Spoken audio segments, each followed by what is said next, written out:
Deus?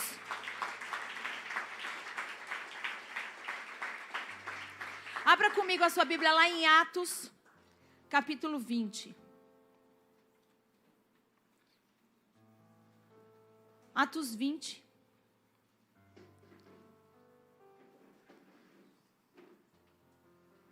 Versículo 7. Vai dizer assim: no primeiro dia da semana, no primeiro dia da semana, reunimos-nos para partir o pão.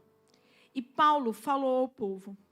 Pretendendo partir no dia seguinte, continuou falando até a meia-noite. Havia muitas candeias no piso superior. A sala no andar superior, onde estávamos reunidos, era iluminada por muitas lamparinas. Na NVI havia muitas candeias no piso superior. Um jovem chamado Eutico, que estava sentado numa janela, adormeceu profundamente. Durante o longo discurso de Paulo, e aí diz: vencido pelo sono, caiu do terceiro andar. Quando levantaram, estava morto. Paulo desceu, inclinou-se sobre o rapaz e o abraçou, dizendo: não fiquem alarmados, ele está vivo. Então subiu novamente, partiu o pão e comeu. Depois continuou a falar até o amanhecer e foi embora. Levaram vivo o jovem e isso muito os consolou. Agora, qual foi a palavra que saltou aos meus olhos? Paulo abraçou aquele jovem. Por quê? Porque quem estava no imersão, e eu vou te dar um pano de fundo, antes de buscar o tema sobre, o imersão meio que já vem casado com o tema de aniversário, nós completamos, foi tirada a decoração, mas nós acabamos de completar 9 anos de ministério, 9 anos que estamos plantados aqui. E Deus nos deu uma palavra sobre dons, sobre fruto. Foi essa palavra que Deus fez saltar no meu coração, dons e fruto. E nós falamos tanto a respeito disso. E essa foi a temática, foi o tema da escola imersão, a escola profética imersão, que nós temos uma vez por ano. Foi sobre dons. E nesse momento, das ativações dos dons, sobre dons, antes de irmos para lá, eu tive uma experiência pessoal. Eu estava com o pastor Raico em São Paulo, e nós fomos visitar, fazer algumas coisas ali, ver o meu avô. E depois eu falei para ele assim, eu estava bem triste, e eu falei assim, eu queria ir, vamos no culto, eu quero pegar culto, a gente está aqui, vamos pegar um culto. E eu optei por ir num ministério, numa igreja que não me conheciam, ninguém me conhecia, porque eu queria ficar jogada. E normalmente quando a gente chega em algum lugar, sempre, pastor, pastora, até mesmo nesse lugar que eu fui, a primeira vez que eu fui, tinha gente lá que sabia quem eu era. E eu falei, ai meu Deus, como a gente se esconde? E estava ali na adoração, e eu estava derramada na presença de Deus, e eu falei, Senhor, por favor, me toca nesse lugar essa noite, eu preciso de algo novo na minha vida, eu preciso de uma experiência com o Senhor, por favor, fala comigo, me toca. E aí eu estava ali na adoração e eu senti fazer assim no meu cabelo. Na mesma hora eu olhei para o lado, porque eu falei, ai meu Deus, lá vem, porque o Raico, ele gosta de ficar abraçado, de ficar perto, a gente está às vezes no culto, ele quer ficar agarrado. E aí eu falei, ai, lá vem o Raico me agarrando. Aí quando eu olhei, o pastor estava do outro lado também, lá, quebrantado na presença de Deus. Aí eu continuei ali. Daqui a pouco eu senti alguém me abraçar assim por trás. E aí eu abri meu olho, eu já ia tipo assim, poxa, Raico, estou precisando, me deixa. Quando eu olhei, o pastor estava de joelhos. E eu voltei e falei, Senhor, Senhor, Senhor, e aquela glória naquele lugar. Aí eu falei, por favor, Senhor, fala comigo. Ele disse assim, mas eu estou te tocando. E aí me caiu a ficha, que o que eu estava sentindo era o próprio Espírito Santo me abraçando. E aí ele veio, me abraçou assim, eu senti verdadeiramente o peso de alguém me abraçando assim. E foi uma experiência tão poderosa, que é lamentável a gente não poder colocar em palavras o que é. Mas todo mundo, quem já teve uma experiência com o Espírito Santo? Então você sabe o que eu estou falando. E fui embora. Daqui uns dias, eu estava assistindo um seriado e eles falavam assim, era uma comunidade alternativa e eles todos, cada um tinha o seu quarto, mas eles dividiam a área comum, era a cozinha e a sala. E como eles eram bem, tipo assim, alternativos, tinha uma hora que uma pessoa gritava assim, hora do abraço. Aí eles paravam tudo o que estava fazendo, sentavam no sofá e se abraçavam. E foi engraçado, porque quando eu cheguei na imersão, eu comecei a brincar com vocês, né? E falar, hora do... Porque antes de fazer lá, a gente começou a fazer em casa. Cadê a Maria? Falava, hora do abraço. Aí vinha eu, Raico, a Duda, a Sabrine, todo mundo se abraçava. E quando nós fomos para a imersão, eu comecei a fazer isso. Eu falava assim, gente, hora do abraço. Aí todo mundo corria e se abraçava. Mas o que Deus fez nesse momento de imersão? Muitas pessoas foram curadas durante esse momento. Não foram curadas na palavra, não foram curadas na ativação, mas elas receberam algo diferente de Deus no momento do abraço. E muitos testemunharam isso, tanto lá como aqui no retorno no domingo passado. Só que, na segunda-feira eu vou abrir minha Bíblia para ler e falei, Senhor, me leva aonde o Senhor quer que eu leia. E eu senti um peso no meu coração, vai para Atos. E quando eu fui para Atos, eu comecei a folhear, de repente eu comecei a ler essa passagem. E eu falei, não é aleatório. Paulo abraçou, Deus quer falar algo comigo. E Deus falou muito comigo, é sobre isso que eu quero conversar com vocês. Amém? Então, para vocês entenderem por que me chamou a atenção, por que me saltou os olhos, a passagem, né, que fala aqui de Paulo sobre o abraço. Nós começamos lendo essa passagem dizendo que no primeiro dia da semana, e o primeiro dia da semana é o domingo. Então, no domingo, o apóstolo Paulo, né, que escreveu a maior parte do Novo Testamento, que plantou o maior número de igrejas, ele estava na sua terceira viagem missionária. Na verdade, Paulo estava meio que se despedindo, mas ainda assim, esse homem tão atarefado, com tantas demandas espirituais, ele encontrou tempo para visitar aquela igreja e falar, olha, porque ele falava, ele ia partir cedo, no dia seguinte. Então, quantas vezes nós, vamos começar por aqui, temos um compromisso no dia seguinte e já evitamos estar no culto, já evitamos estar na presença do Senhor. Nós simplesmente falamos, eu vou assistir pela internet, eu estou tão cansada, eu tenho algo para fazer.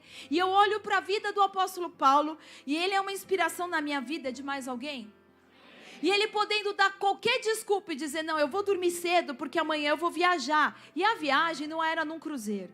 A viagem não era no conforto de um automóvel. As viagens, elas eram extremamente cansativas. E ele escolhe estar no meio dos irmãos. Então diz que no primeiro dia da semana, o apóstolo Paulo se reuniu para partir o pão. Era culto de Santa Ceia. Ele não apenas, para você ver, que depois de Jesus ter instituído isso se tornou uma norma dentro da igreja. Amém? Eles estavam ali seguindo aquilo que Jesus disse. Vocês vão continuar fazendo isso em memória de mim. Então ele está reunindo a igreja. Ele está ali para partir o pão com aquela igreja, e Paulo falou ao povo. Em outras versões diz que Paulo exortava. Eu não tenho tempo de aprofundar isso, mas quando diz que Paulo exortava, não pensa que ele estava descendo o cajado. Talvez também estivesse alinhando algumas coisas, mas o espírito da profecia, ele edifica, ele consola e ele exorta. E exortar, ele está muito ligado a encorajar. Você encorajar o outro. Então Paulo estava se despedindo meio que daquela igreja. Ele já tinha estado em Trode. E agora ele estava encorajando mais uma vez aqueles irmãos. Posso ouvir glória a Deus? Pretendendo partir no dia seguinte, continuou falando até a meia-noite. Até a meia-noite. Paulo, que se chamava Saulo, eu não sei se você sabe o que significa o nome Saulo. Saulo significa orar, pedir, e Paulo significa... Tem algum Paulo aqui? Pedro Paulo, cadê? O que significa Paulo? Tu não sabe o que significa o teu nome. Vou te dizer o que significa o teu nome. Paulo vem de Paulus, que significa pequeno. Ou humilde. Então você vê um cara que talvez ele achasse porque orava, ele achasse porque tinha crescido aos pés de Gamaliel, ele era, né, o Saulo, se achando tão grande, Deus o tornou pequeno, humilde. Então nós vemos o apóstolo Paulo dentro desse ambiente, tendo que partir no dia seguinte, ele prega até a meia-noite. E queridos, nada na palavra de Deus é aleatório. A meia-noite é um horário que tem que te chamar a atenção, porque é uma transição. Um dia está acabando e outro está começando. Então no momento onde as coisas estão transitando, talvez como você está vivendo hoje, um momento de transição, um momento que você está deixando o velho, está deitando o velho e está vindo o novo.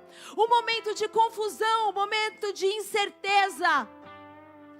de profunda reflexão. O apóstolo Paulo, que estava nessa turnê de despedida, ele está num cenáculo. Você já ouviu essa palavra? Atos 2, eles estavam reunidos num cenáculo. O que era um cenáculo? Era um lugar onde tinha uma laje, um piso superior. Vocês estão me entendendo? Então eles estavam reunidos nesse lugar, mas a Bíblia me diz que não era. Ela me dá uma informação precisa. Ela vai dizer que ele estava no terceiro andar. No terceiro andar. Paulo estava no terceiro andar. Ele viajaria no dia seguinte, mas ainda assim encontrou um tempo para encorajar os seus irmãos. Mas aí a história coloca outra personagem, que é Eutico. E o nome Eutico significa afortunado, sortudo, favorecido. Mas você sabe uma curiosidade sobre Eutico? Eutico era um adolescente. Eutico era um adolescente. Então, quando você ler a sua Bíblia, eu quero que você retenha isso, que essa história de que estava acontecendo um culto, era a noite de Santa Ceia, não era qualquer pregador falando, não era o pastor Raico, não era a pastora Vanessa, não era o apóstolo Rina, era o apóstolo Paulo. Era o apóstolo Paulo. Quem perderia em sã consciência um culto de aniversário com o apóstolo Paulo? Quem é que ousaria não estar naquele lugar onde o apóstolo Paulo estaria pregando? E talvez algumas pessoas usem esse texto para dizer, por favor, não pregue tanto até a minha morte. Porque Paulo pregou tanto que o cara morreu. Então tem gente que às vezes fala, nossa, tem pregador que pensa que pode pregar a noite inteira, né, quer que eu morra. Mas nós temos esse Eutico, nós temos esse adolescente. E então, esse adolescente ele cai. E cair nunca é bom. Diga para alguém, cair nunca é bom. Ele cai do terceiro andar. Porque cair tipifica um afastamento. Cair fala de você, espiritualmente falando, de você se separar de Deus, de você cair da presença de Deus. Então cair nunca é bom, é uma separação. Vamos lembrar um pouquinho, Satanás caiu do céu. Oh, como caíste do céu, tu que debilitava as nações. Isaías 14, Ezequiel 28, você ouve falar sobre a queda, o cair de Lúcifer. Mas a gente também lê em Gênesis 3 a queda do homem. Cair nunca é bom. Quando a Bíblia fala que alguém caiu de algum lugar, não é algo bom que está acontecendo. Quantos estão me entendendo? A palavra queda significa cair ou descer para um lugar mais baixo, por perda ou falta de apoio. Mudança de posição, você estava num lugar, agora você veio para outro. Tornar-se menor, inferior, em grau, quantidade, qualidade, valor. Né? Caiu a qualidade de um alimento, caiu o preço da gasolina, né? Caiu a qualidade do ensino. Rebaixamento, perda de equilíbrio, morrer, adoecer, caiu enfermo, caiu doente. caiu morto. Mas tem outra coisa, cair é sempre constrangedor. Quem aqui já tropeçou? Mas aquele tropeção assim na frente de todo mundo, a gente vai ficando mais esperto, né? Porque tem aqueles que aprendem a tropeçar, que na hora que está caindo já sai correndo. Tipo, para não aparecer. Eu lembro que uma vez eu estava indo trabalhar e eu tomei um tropicão feio ali no metrô Tatuapé. E na hora fez uma roda. O pior de tudo não era eu ter caído, foi a roda ao meu redor.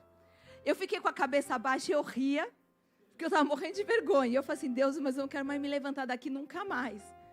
Porque cair é constrangedor, sim ou não? Sim. E então eu leio aqui no versículo 8, que havia muitas candeias, muitas lamparinas, como estava no telão, no piso superior. Então presta atenção, as lamparinas não estavam no primeiro andar. As lamparinas não estavam no segundo andar. As lamparinas estavam no terceiro andar. A Bíblia tem um padrão, que você sabe, quem é desse ministério, eu canso de ensinar vocês nisso. O padrão de 3. Então, você vê que tinha no terceiro andar, Paulo estava ali no terceiro andar, e no terceiro andar ele estava totalmente iluminado. Agora, candeia, lamparina, é uma lâmpada que ela né? Possui uma chama que é abastecida com óleo. O que isso te lembra? O que é alguém que está queimando abastecido por óleo? É uma figura do Espírito Santo, mas também é uma figura de um cristão cheio do Espírito Santo. Você lembra de Mateus 25? Das virgens?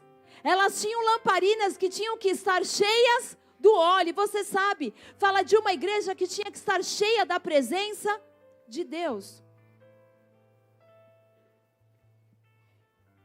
E então havia esse monte de lamparinas no piso superior.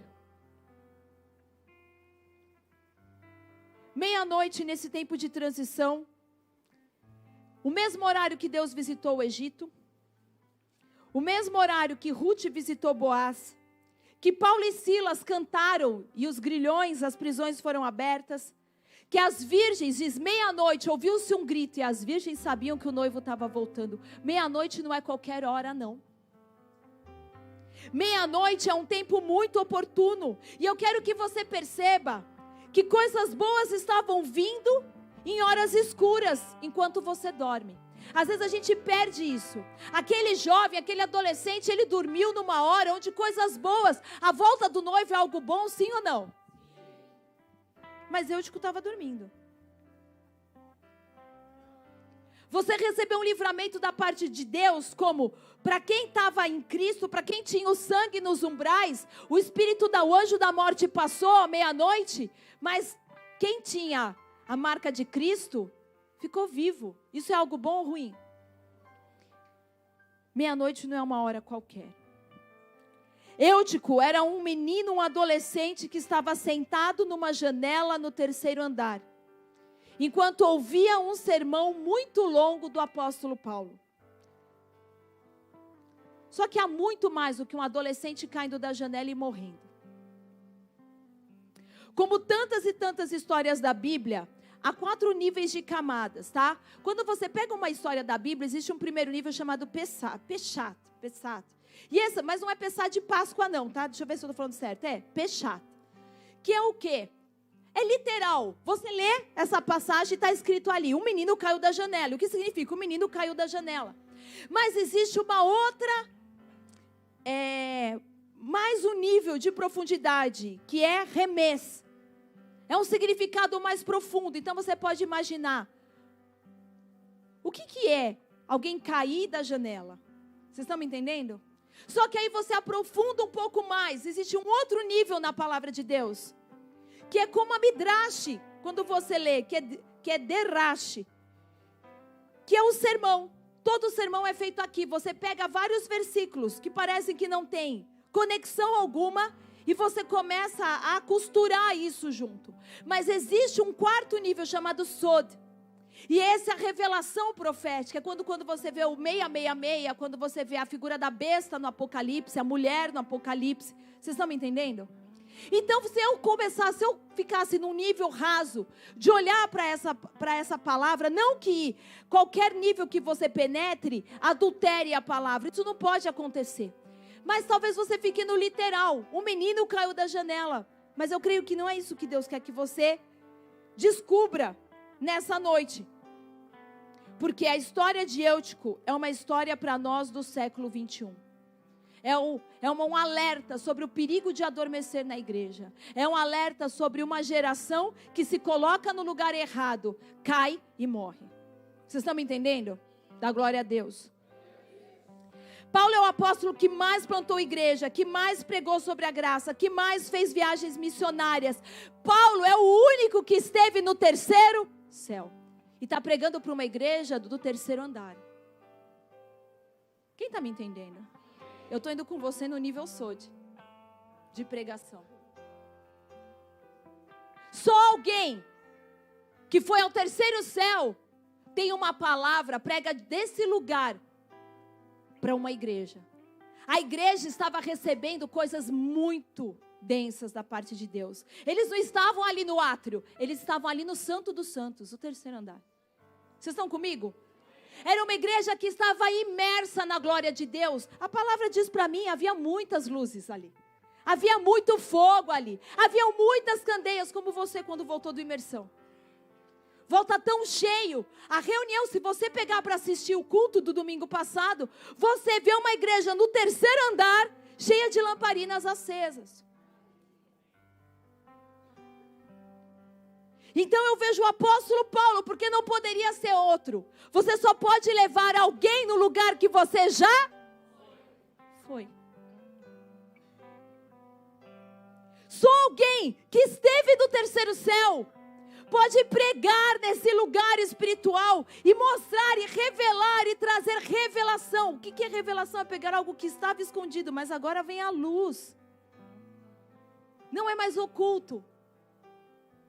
E mesmo nesse ambiente de glória, aquele adolescente sentou numa janela. Abra comigo em 2 Coríntios 12, do 1 ao 4. Joga aí para mim, por favor. Vamos acompanhar o ritmo. 2 Coríntios 12, 1 ao 4. Bora, Data Show. Considerando, pois, ser necessário que vos exponha minhas glórias, embora não me seja vantajoso orgulhar-me, passarei as visões e revelações do Senhor. Conheço um homem em Cristo que há 14 anos foi arrebatado ao terceiro céu. Se foi no corpo ou fora do corpo, não entendo exatamente, Deus o sabe. Mas sei que esse homem, se isso ocorreu no corpo ou fora do corpo, não sei, mas certamente Deus o sabe. Foi arrebatado ao paraíso e ouviu palavras inexprimíveis ou inefáveis, as quais não é concedido ao homem comentar. Até aí. Esse é Paulo. As pessoas que ouviam Paulo eram candeias vivas, tochas acesas, iluminadas pela pregação do Evangelho. Ouvindo coisas espirituais por um homem que vivia no natural, o sobrenatural. Paulo, quando eu olho para Paulo, ele é aquele alvo que você persegue, que você diz assim, eu quero fazer do sobrenatural algo natural na minha vida. Eu quero fazer daquilo que é uma experiência espiritual, sobrenatural, uma realidade da cura, da transformação, da libertação, de levantar e andar, de ressurreição. É nesse lugar que a igreja deve estar, nesse terceiro andar, de palavras espirituais que tragam a quem ouve luz para suas vidas. Que renovam as trevas, que removem as escamas do olhar. Que removem as trevas, que removem as escamas do olhar. Muitas igrejas têm caído desse lugar espiritual para um evangelho triunfalista, motivacional e raso. Ao invés de contemplarem a glória de Deus, eu amo aquele louvor que nós cantamos.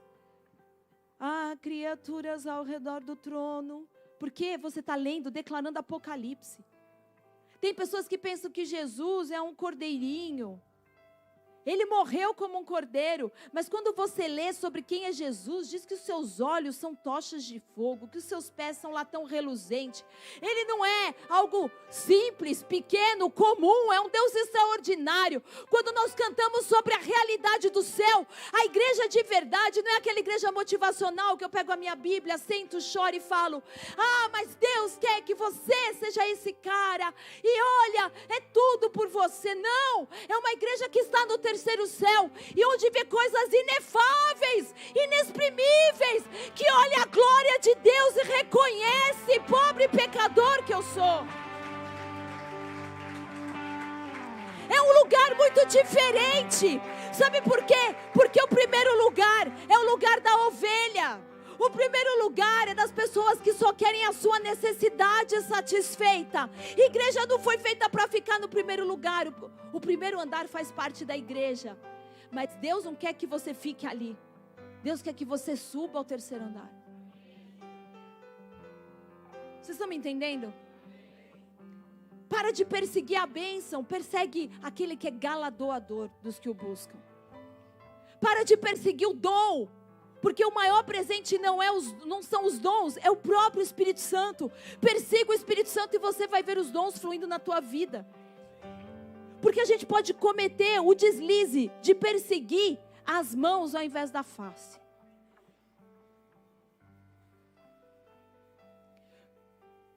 Eutico para nós nessa noite é mais do que uma igreja, do que um adolescente.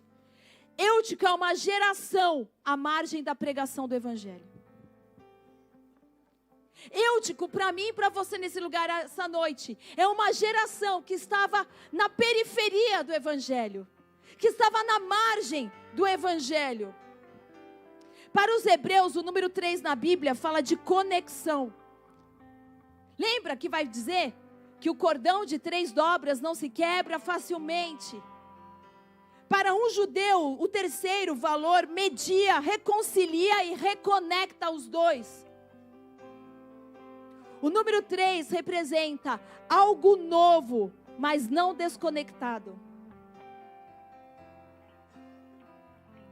Olha para você, teu corpo humano tem 3 partes: cabeça, tronco e membros. 3 fala de transitar para um período de crescimento. 3 fala de ressurreição. Ao terceiro dia, Jesus ressuscitou. Fala de tempo, presente, passado e futuro.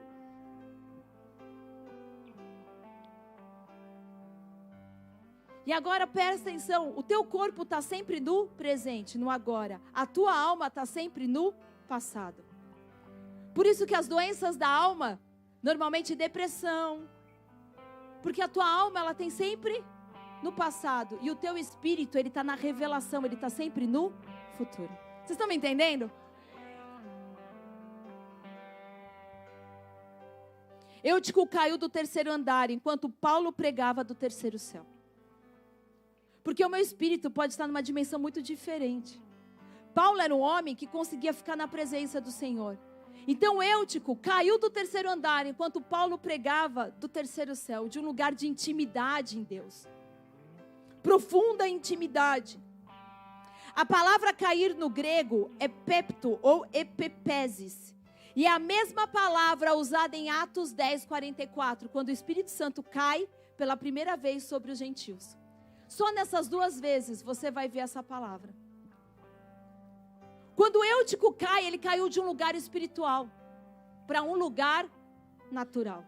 Vocês estão me entendendo? Imagina que o terceiro andar é um lugar espiritual. Eutico cai do terceiro andar, ele cai de um lugar espiritual. E outra vez que você vai encontrar essa mesma palavra sendo usada, cair, vai ser lá em Atos 10, 44, quando o Espírito Santo caiu sobre os gentios. Tomou os gentios.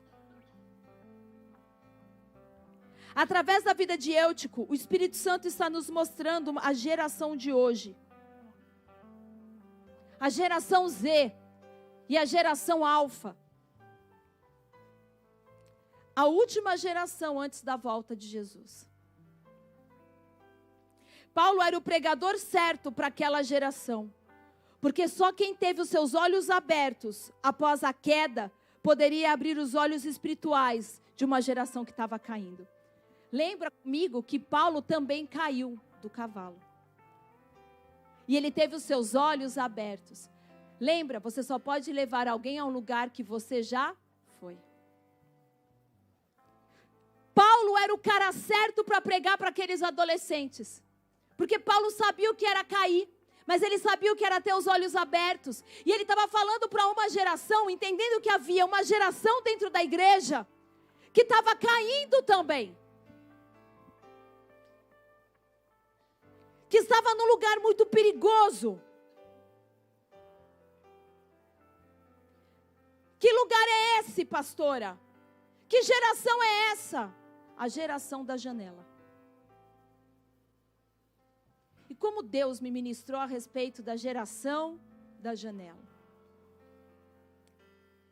Se eu olho para a Bíblia e começo a buscar janela, Noé abriu uma janela no terceiro andar da arca. Raabe desceu os espias por uma janela. Mical desceu Davi, livrando ele da fúria de Saul por uma janela. Mas depois a mesma Mical olhou para a janela com desprezo sobre Davi, quando ele vinha trazendo a arca da aliança. Jezabel olhou por uma janela para Jeú. Paulo escapou por um cesto, por uma janela. Daniel foi visto orando e é jogado na cova dos leões, porque ele estava na janela, orando a Deus.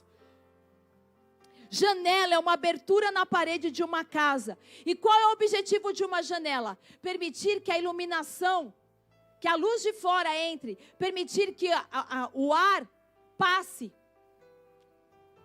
Mas a Bíblia também fala que os olhos são a janela da alma. Eva viu o fruto e caiu. Se você ficar olhando e cobiçando o fruto errado nesse tempo, pode acabar caindo e morrendo. Eva fez isso. Se vocês ficarem olhando o fruto errado e cobiçando o fruto errado nesse tempo, porque a gente esquece que a gente está falando de fruto, mas Eva também foi atrás de um fruto, mas que não gerava vida, gerava morte. E ao cobiçar algo que não era para ela, ela acabou caindo e morrendo espiritualmente. Por isso que nós precisamos ser resgatados. Todos os pecados destituídos foram da glória de Deus. Eutico estava querendo o melhor de duas realidades. As coisas espirituais e os prazeres do mundo. Porque quando eu sento na janela, eu estou sempre olhando o que está acontecendo do lado de... Essa é a geração da janela. Eu quero estar no culto, mas não quero perder as postagens. Eu quero estar no culto, mas eu preciso ver o que está acontecendo lá. Eu quero estar no culto, mas eu também quero estar no que está acontecendo do lado de fora. É a geração Eutico. A geração que quer ficar sentada na janela. Mesmo que esteja acontecendo no culto, um ambiente de glória, eles estão distraídos. Eu estou pregando uma realidade que só Deus podia mostrar. Quantos estão me entendendo? Ao sentar na janela, ele mantinha o seu coração dividido. E eu me lembro, sabe de quem? Do profeta Elias. Que ele fala, até quando vocês vão coachareis entre dois pensamentos? Ou vocês seguem a Baal, ou vocês seguem a Jesus, a Deus Todo-Poderoso, o El Shaddai. Até quando vocês vão ficar divididos entre dois pensamentos? Eu quero estar no terceiro andar vivendo a glória de Deus, ou eu quero também estar nos lugares lá do lado de fora, vivendo o melhor de dois mundos, vivendo duas realidades diferentes, um pé aqui e um pé lá. Até quando? Escute, frequentar um ambiente de culto sem cultuar te leva à letargia que procede à queda, que pode vir em seguida da sua morte espiritual. Você vir para a igreja sem vontade de querer cultuar Deus de verdade, te põe no modo soneca. Fala isso para alguém, vim para a igreja sem querer ficar na presença de Jesus de verdade, te coloca no modo soneca. O problema do modo soneca é que você pode cair e morrer.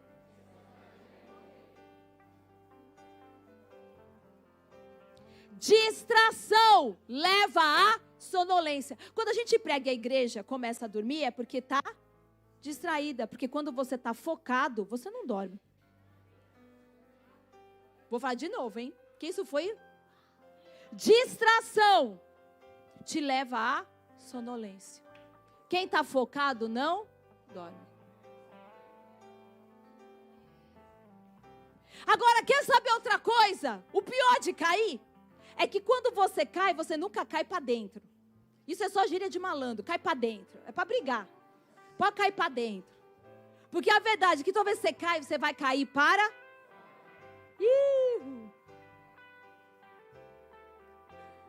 Quando você cai, você nunca cai para dentro. Porque a felicidade de Eutico teria sido dormir e ter caído para dentro da igreja. Mas ele caiu para...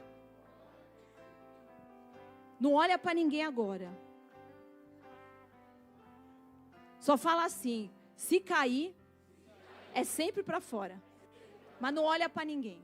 Porque não há condenação para aqueles que estão em Cristo. E não é o meu objetivo, ao contrário.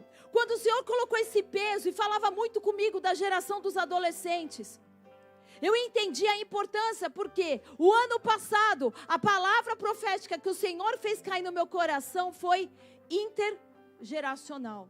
Que se a gente quer ser uma igreja com relevância, que cumpre o seu propósito, não basta apenas ter várias gerações dentro da igreja, porque tem gente de tudo quanto é idade aqui.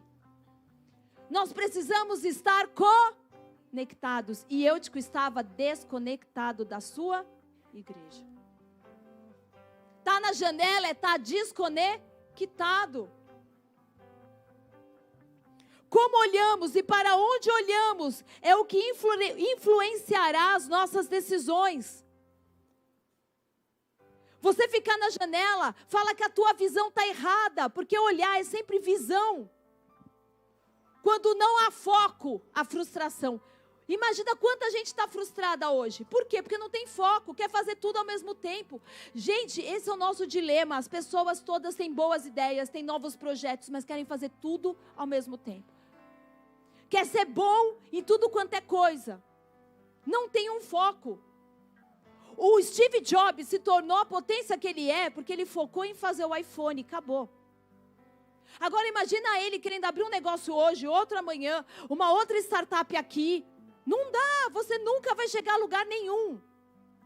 Aonde não há foco também há frustração. E eu quero que você reflita em algumas coisas. O que tem chamado a sua atenção hoje? O que tem chamado a sua atenção? O que tem dividido o seu coração? O que tem feito o seu amor por Deus adormecer dentro de você?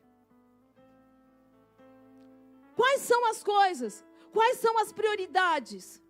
Salmo 141, 8.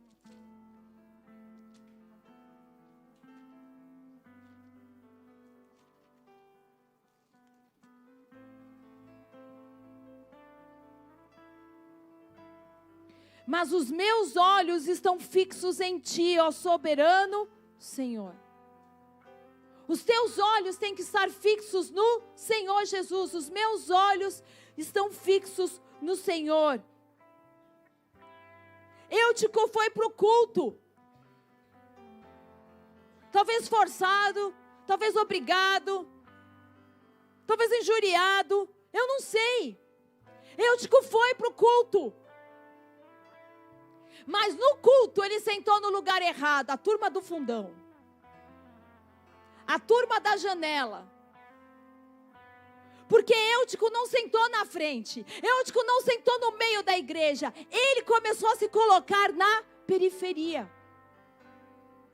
Vamos ficando cada vez mais longe. Vamos ficar cada vez mais longe.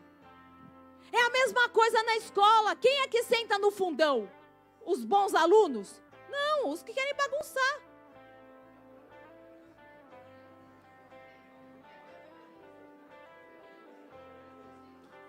Na frente senta os CDFs. É assim que fala ainda?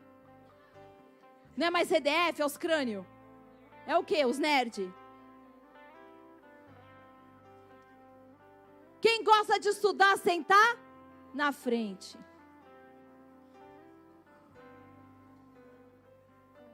Agora no amor, vira pro povo que está lá atrás e fala assim: cuidado com a janela.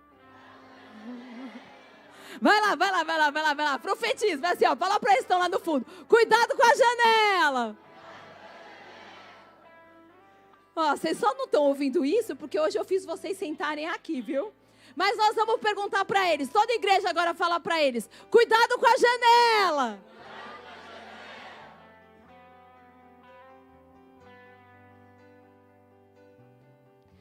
Um posicionamento incorreto. Sentar na janela é ter um pé na igreja e um pé no mundo. O crente é Raimundo. Sabe, a gente fala de frutos, mas nunca tanto uma geração de filhos de Deus está vivendo sem amor.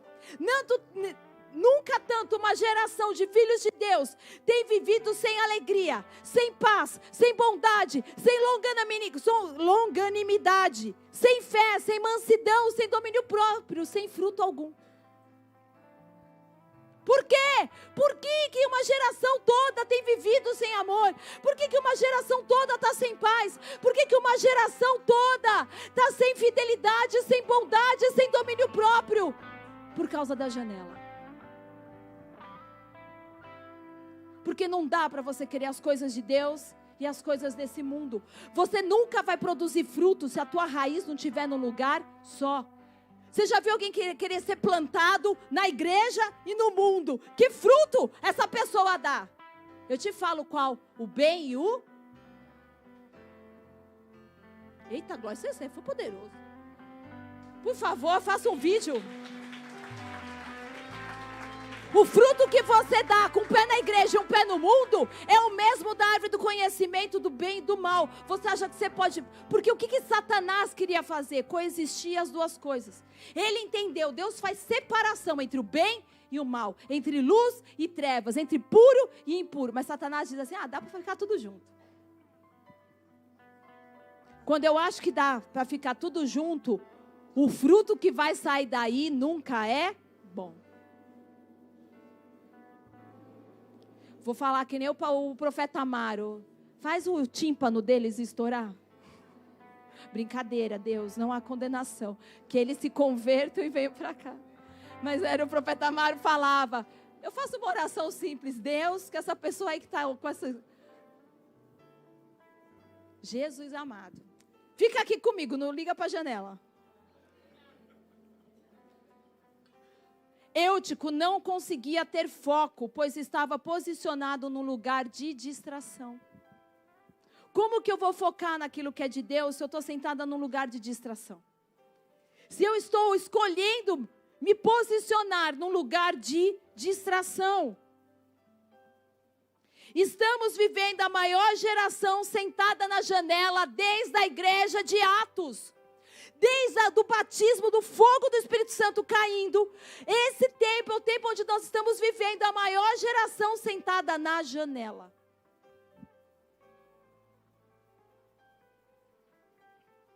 A igreja de Atos estava reunida num cenáculo também. Mas sabe o que fala? Que todos estavam no mesmo espírito, na mesma intercessão, na mesma busca. Não era uma igreja distraída. Todo mundo que estava lá tinha fome e sede de Deus. Todo mundo que estava lá queria as mesmas coisas de Deus. E essa é a diferença. Quando Paulo está pregando aqui em Troade, existe uma igreja que está queimando de amor por Jesus, mas uma geração que se colocou na janela, totalmente distraída. Em Atos 20, olha que tremendo, porque em Atos 2 o fogo caiu. Não fala que eles tinham luminárias. Mas quando eu leio Atos 20, me faz pensar. E aqui é uma interpretação minha. De que por que fala que ali eles tinham muitas lamparinas? Porque o fogo já estava dentro deles. Eles eram tochas acesas. Quando a gente está lendo aqui que tinha muitas lamparinas naquele lugar, já eram crentes que estavam cheios do Espírito Santo. Mas tinha uma geração lá que não estava igual. E por que eu estou pregando isso? Porque o verdadeiro evangelho é você notar aonde estão os eúticos. Não porque a gente está cheio do Espírito Santo, não se incomodar com quem está na janela. Ficar indiferente com quem está na janela. Quantos estão me entendendo? O Senhor não espera que haja dentro da igreja dele 90% cheio do Espírito Santo, enquanto uma geração está quase caindo e morrendo. Isso foi o que o Espírito Santo falou para mim. Porque é isso que a gente vê Paulo fazendo. E eu vou chegar lá. Em Atos 20, já li isso, distração leva à sonolência. Agora olha que tremendo, eu vou te falar. Por que essa é a geração da janela?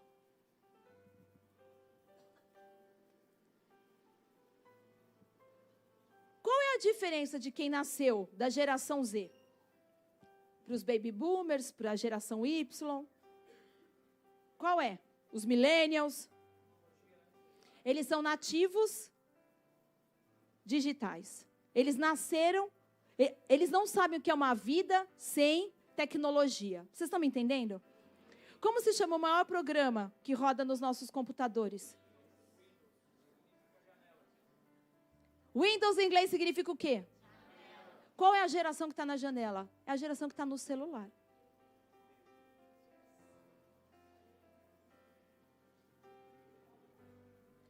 Queria filmar. Pô, bate uma foto da cara deles agora.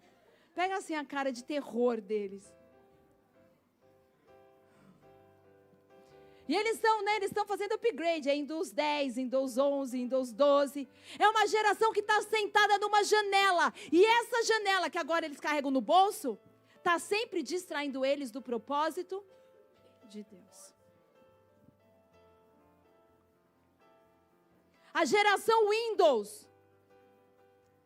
Agora, sabe, a pandemia demarcou o tempo da igreja da janela. E eu quero que você veja o perigo da igreja da janela, da igreja da internet, que não quer mais se comprometer, porque ficou tão confortável sentar na janela e assistir o culto. São os eúticos. Porque a igreja de verdade, o ferro afia o ferro, você tem que estar aqui. Só que a pandemia deu o start numa nova mentalidade, que é a mentalidade dos eúticos. Eu posso estar num ambiente de glória sentado na janela. Agora, quem está dentro de casa assistindo o culto, e eu não quero que você se sinta julgado, mas eu quero que você se sinta alertado, dorme.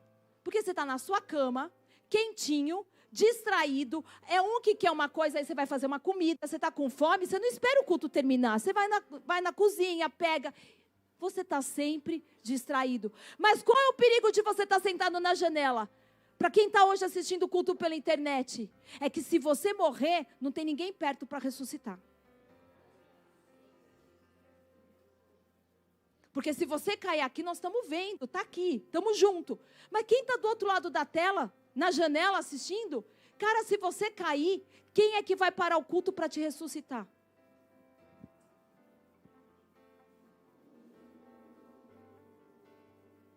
Ficou confortável sentar na janela, dormindo durante a pregação da palavra. Eútico, ficou tão cansado. Dormiu. A igreja que luta hoje com a queda de transmissão, com a queda da internet, com a queda do sinal. Os adolescentes estão nessa janela e ela tem produzido muita depressão. Existe um estudo que a geração Z e a Alfa é a geração que tem produzido o maior número de adolescentes depressivos. E agora presta atenção. Adolescentes depressivos são os adolescentes que caem das suas janelas. Eu acho que vocês não entenderam o que eu estou falando. Porque adolescente depressivo não é só uma estatística alta, ele aumenta outra estatística de suicídio. Caindo das suas janelas. Estão tão... Gente, olha a loucura. Eútico, ele estava na igreja, desconectado da igreja, mas estava conectado com a janela. Como é triste, quantas vezes a gente está aqui pregando e vocês estão no celular. a glória de Deus. Mas os eudicos modernos, dormindo no culto, entorpecidos. E deixa eu te dizer, a internet produz viciados tanto quanto quem usa crack, quem usa cocaína. Vocês precisam começar a acordar, pais. Porque um adolescente pode ficar no celular menos de 2 horas. E a maior parte deles fica 3 horas e 50. Quem deu o celular? O mais triste, né? Eles sentaram na janela que você construiu.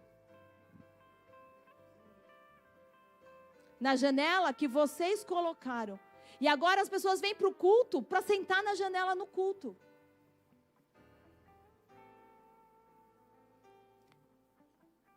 A janela da internet desconectou quem está próximo, com o engano de conectar quem está longe.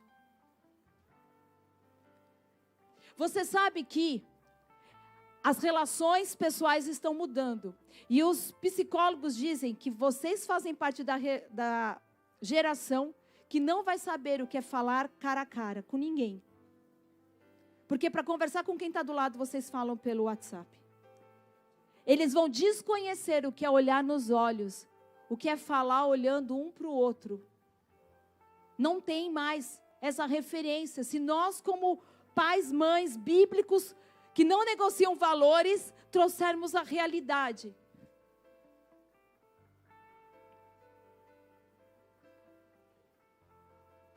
Quantos eudicos modernos sentados em frente às janelas de diversos tamanhos? Tablet, iPad, iPhone, PC.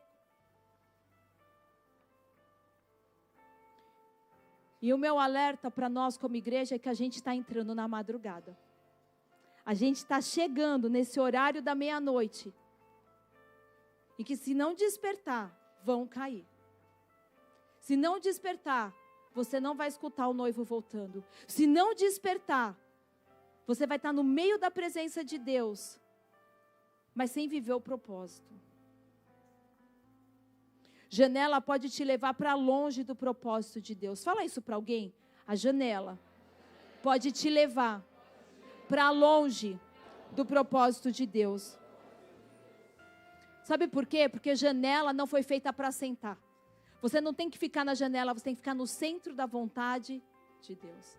É esse lugar que você senta. Sabe onde eu vou me sentar no culto? No centro da vontade de Deus. Alguém já viu uma janela colocada no meio de uma casa? Aonde a janela é colocada? Na periferia, na margem. A janela naquele tempo era feita do mesmo material que os bancos, mas o propósito é diferente. A janela nos tempos de Atos era feita de madeira, assim como os bancos que as pessoas sentavam, mas um lugar era destinado a você se sentar, o outro não. Embora possa aparecer o mesmo material, a função é outra. As janelas eram sustentadas por uma trave. Mas você sabe que outro lugar tem trave? Lembra que eu te falei que os olhos são a janela da alma? As janelas nos tempos bíblicos, elas tinham uma trave, um pauzinho para ficar segurando. Agora você entende quando Jesus diz assim, ó, aquele que quer falar do outro, primeiro tira a trave da sua janela. Primeiro desliga o seu celular. E então, você vai falar do outro, do cisco no olho do outro.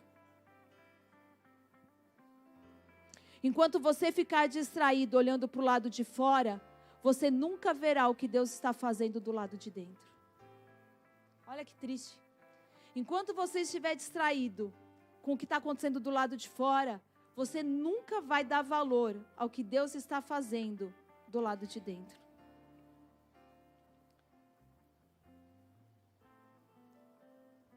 A trave da nossa janela precisa ser o quê? A cruz. A única madeira que você pode colocar na sua janela, na sua alma, nos seus olhos, é a cruz de Cristo. É através da cruz que a gente deve olhar as pessoas. É através da cruz que a gente deve avaliar as atitudes dos outros. Nunca é com o nosso dedo, é com a cruz nos nossos olhos. Agora, o que eu faço quando eu caí?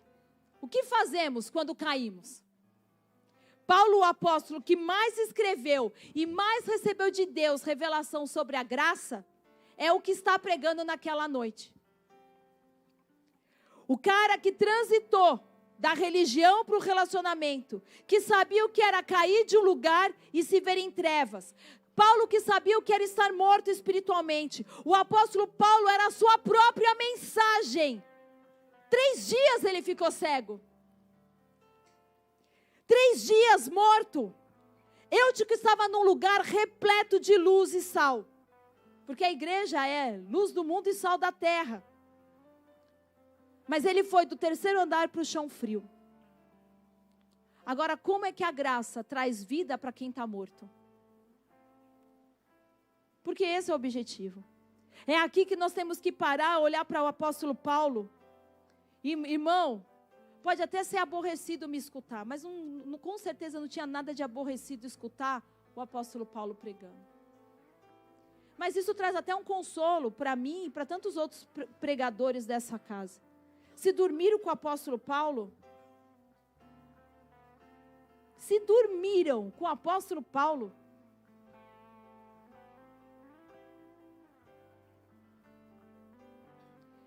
vamos ler juntos o versículo 10. Paulo, o que Paulo faz? Quando Eutico cai morto, quando essa geração despenca, o que Paulo faz? A primeira coisa, Paulo desceu. Mas sabe quem mais desceu? Jesus. Vocês estão comigo? Paulo, o apóstolo da graça, que mais escreveu sobre a graça, ele desce. E quando ele desce, não simplesmente ele desce, ele se inclina. A palavra inclinou é cair sobre, como o Espírito Santo cai sobre nós. Olha que tremendo.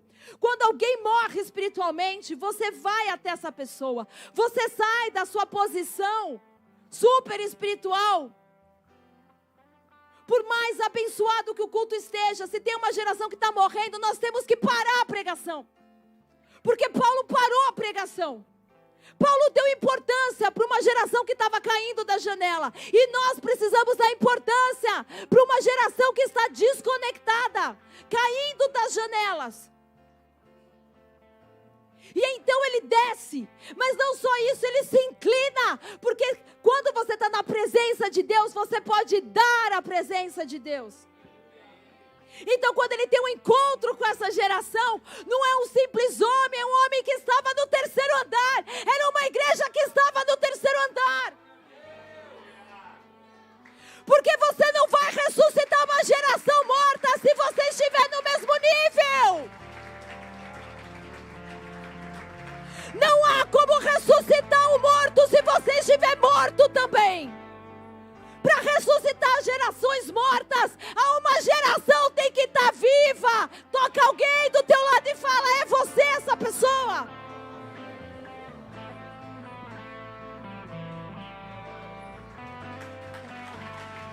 É você essa pessoa.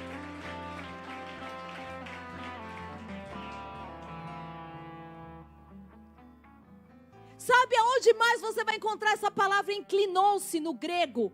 Da mesma forma, Lucas 15:20. E o que acontece em Lucas 15:20? É a parábola do filho pródigo.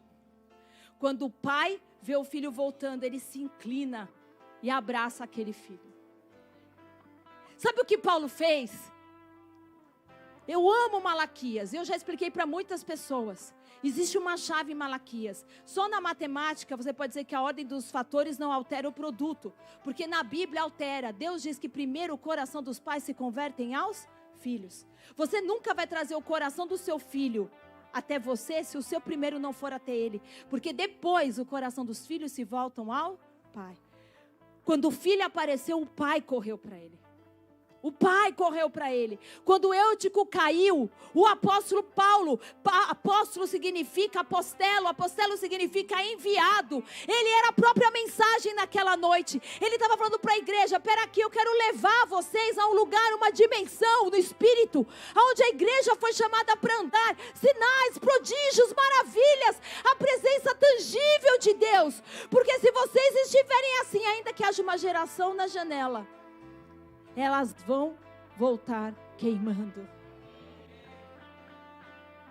E então ele se inclina. Ele se inclina. Você sabe por quê?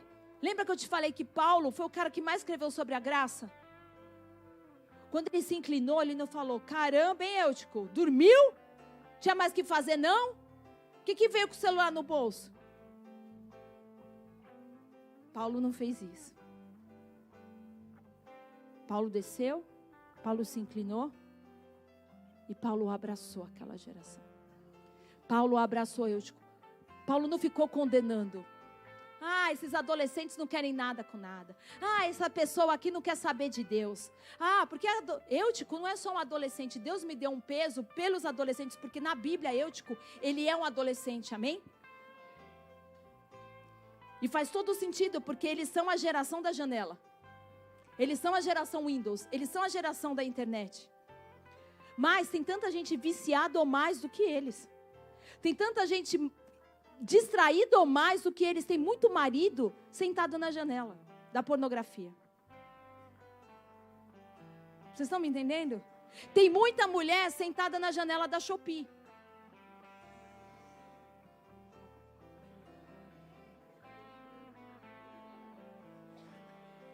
Agora você se arruma na cadeira que eu estou falando com você. Mas a gente tem que falar de coisas reais, amém? Tem muita gente sentada na janela do Mercado Livre. Distraído, tá aqui querendo saber se a encomenda chegou. Tem gente sentada na janela do iFood. Só pensa em comer. Gente, comer além do necessário, você pratica um pecado. A gente gosta de falar da pornografia, mas a gula é um pecado condenável. Tanto tá na mesma linha, escrita junto. Avareza, facção, dissensão. Nas obras ali você lê cada uma e está ali a gula, junto com a prostituição.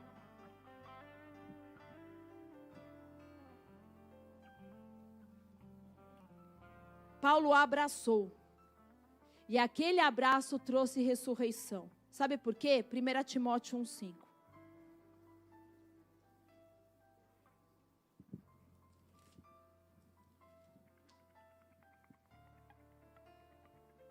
O objetivo dessa instrução é o amor, que procede de um coração puro, de uma boa consciência e de uma fé sincera.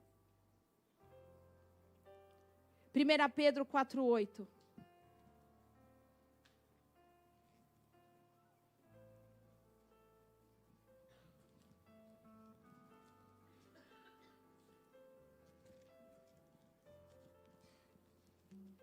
Antes de tudo, exercei profundo amor fraterno entre irmãos, uns para com os outros, porquanto o amor cobre uma multidão de pecados. Mais um, Romanos 12, do 9 ao 21. Porque o verdadeiro amor mantém vivo o entusiasmo. Põe aí, Romanos 12, do 9 ao 21, perdão. Romanos 12, do 9 ao 21. O amor seja sem qualquer fingimento, odiai sim o mal e apegai-vos ao bem. Amai-vos dedicadamente uns aos outros com amor fraternal, preferido dar honra a outras pessoas mais do que a você mesmo. Não sejais descuidados do zelo, sede fervorosos no espírito, servindo ao Senhor. Alegrai-vos na esperança, sede pacientes na tribulação, perseverai na oração. Você sabe por que aquele abraço trouxe ressurreição? Porque ele estava envolvido em amor. Quando a gente estava no imersão, Deus me deu uma palavra, eu falei para vocês, de todos os dons, Deus quer derramar, quer nos batizar com o dom do amor. Uma das coisas que a pandemia roubou no meio da igreja foi o abraço. E o abraço é a maior demonstração de afeto que você tem com o seu irmão. Entre um casal é diferente, mas entre irmãos é o abraço. E a pandemia roubou isso de nós. A gente começou a bater, né, cumprimentar as pessoas assim, ó, com soquinho. Se desconectando. Se você não sabe o poder do abraço, provavelmente não está tendo sucesso nos seus relacionamentos. Porque existem pessoas que não gostam de ser tocadas, têm dificuldade do toque. Só que desde que você nasce, você precisa ser abraçado. Desde que você nasce, você precisa ser envolvido. Deus nos fez assim. Abraçar é curar e ser abraçado é ser curado. Abraçar é curar e ser abraçado é ser curado. O abraço tem poder de converter. Pegar alguém que estava indo para um caminho de morte e trazer essa pessoa para um caminho de vida. Abraço desencadeia a liberação de ocitocina, que é o hormônio do amor. Olha só, às vezes a gente quer espiritualizar coisas que são práticas, mas você sabe melhor do que eu, 1 Coríntios 13, vai falar de tantas coisas maravilhosas. E no final ele encerra dizendo assim: sabe, portanto, que restam agora, pois, a fé, a esperança e o amor. Mas o amor é o maior de todos. O maior dom, não adianta profetizar, porque sem amor, de nada adianta. Não adianta curar se não houver amor. Não adianta orar em línguas se não houver amor. Não adianta nada do que nós possamos fazer através da manifestação dos dons do Espírito Santo se estiver desprovido de amor. Todo aquele que diz seguir a Cristo, ser discípulo de Jesus, tem que ser conhecido pelo amor. E Deus nos deu algo, Deus colocou em nós ferramentas, porque você é o corpo de Cristo, capaz de desencadear no outro amor. Mas não o amor eros, o amor fraterno. O amor que traz cura, o amor que traz proteção. O amor, quando você olha para uma pessoa que muitas vezes você não tem mais como ajudar, não sabe o que falar, você para e fala: posso te dar um abraço? E tudo muda. Tudo muda. Essa era a razão de Eutico estar na janela, nesse lugar de mornidão. Porque se eu não estou nem dentro, nem fora, eu estou no lugar de mornidão.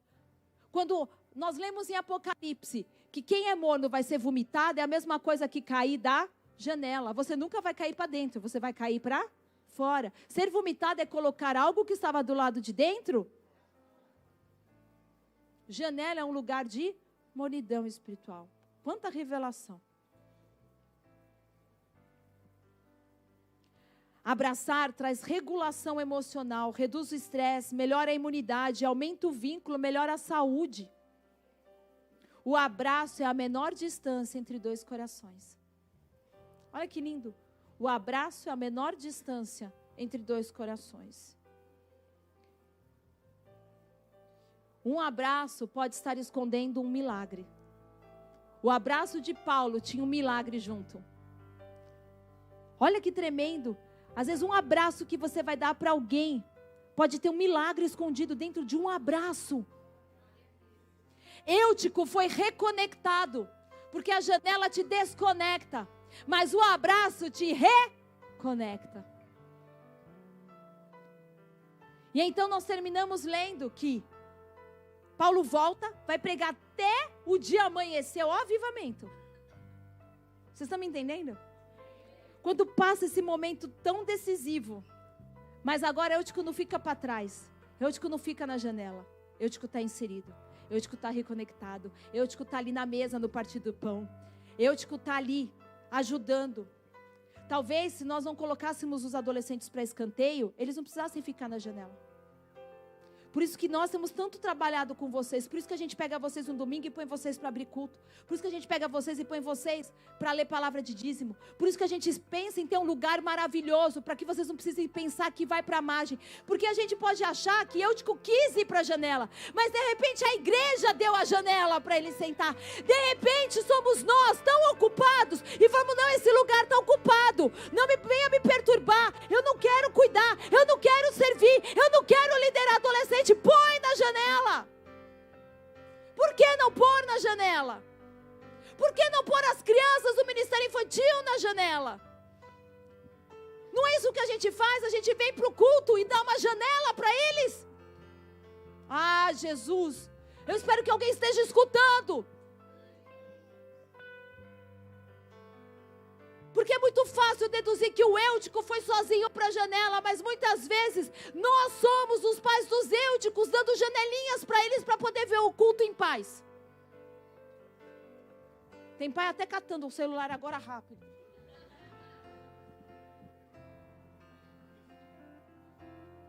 Temos que conectar os que estão na janela. Porque o maior dom é o amor. E é isso que Deus espera de nós como igreja. Paulo abraçou. Nós vivemos dias de poderosa ativação. Mas a coisa mais simples, e Deus é simples, Ele gosta das coisas simples. Foi ter dito para nós, hora do abraço. Mas não é aquele abraço que a gente dá, porque tem gente que tem medo de abraçar, né? Você sabe que essa palavra no inglês é abraço de urso. É aquele abraço, claro que com modéstia, né? Com respeito, mas é quando a pessoa se sente dentro do mundo de alguém. Eu não estou fora, eu estou dentro do mundo de alguém. Muita gente vai ser curada da rejeição paterna. Muita gente vai ser curada de coisas que traz lá de trás, porque nunca se sentiu valorizado, nunca se sentiu assim, ó, preenchido.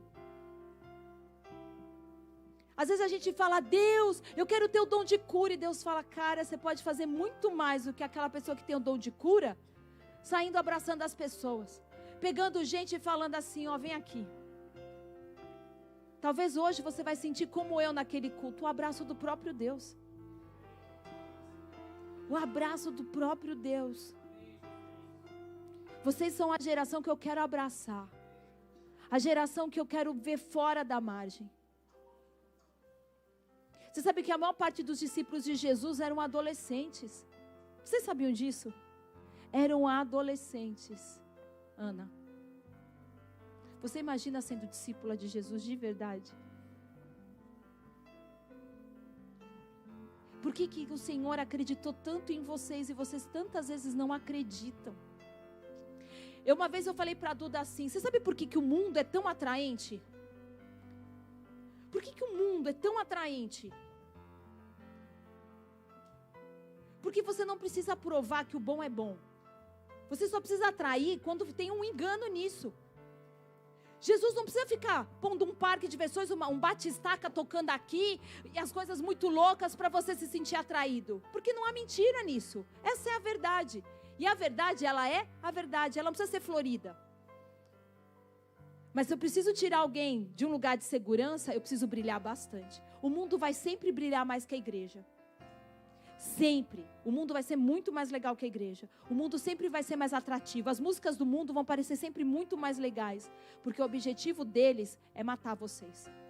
Você iria para um lugar onde você sabe que você vai morrer em sã consciência? Você iria? Você iria para uma festa sabendo que você vai morrer naquela festa? Nunca.